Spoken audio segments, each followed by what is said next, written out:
je pense que jusqu'à maintenant, c'est le pays le plus accueillant que j'ai visité pour cette série. Les gens sont incroyablement accueillants. Ils veulent que tu viennes chez eux. Voilà.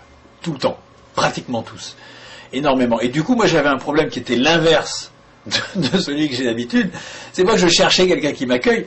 Je cherchais à choisir la bonne personne. Celle qui allait me raconter des trucs marrants, qui avait un contact qui s'établissait d'une manière un petit peu originale, etc. Donc, c'était inhabituel.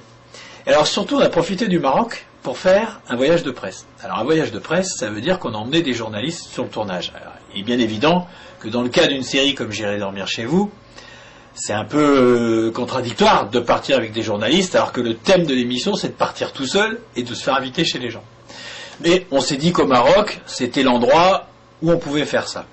Donc, ils sont venus 2-3 jours. Il y avait 6 journalistes et un photographe. Et parce que je me doutais que dans la Médina de Fès, où il y a quand même vraiment beaucoup de monde, on passerait un petit peu plus inaperçu. C'était quelque chose qui était plus faisable. Et puis surtout, il y avait une très bonne idée. C'était qu'on a distribué à chaque journaliste un écouteur et qui lui permet d'écouter à distance ce que je disais aux gens. Et ça, c'était très important parce que si des journalistes sont juste à côté de moi et que je commence à prendre contact avec quelqu'un, ça va jamais fonctionner. C'est pas possible que ça marche. Il n'y aura rien d'authentique. En revanche, s'ils sont à 20 ou 30 mètres, dans un souk où il y a énormément de monde, dont des touristes, bon, ils passent un petit peu plus inaperçus.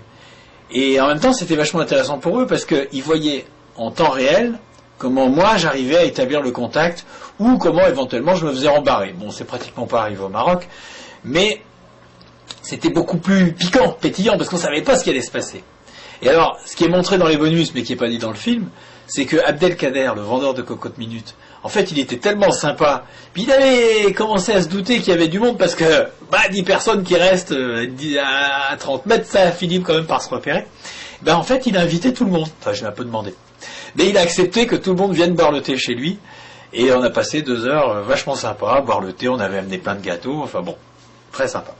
Et puis moi, parce qu'il fallait quand même que je fasse mon film, j'ai attendu que les journalistes repartent, et puis je suis retourné chez lui, puisque j'avais une vraie rencontre, et là, je suis allé réellement dormir chez lui, dîner chez lui, et je garde effectivement un très très bon souvenir de tout ça, et c'est ensuite seulement que je suis parti dans le sud. Alors, cette petite entorse à la règle de J'irai dormir chez vous, qui est d'être toujours tout seul, il fallait bien aussi s'occuper de la promo.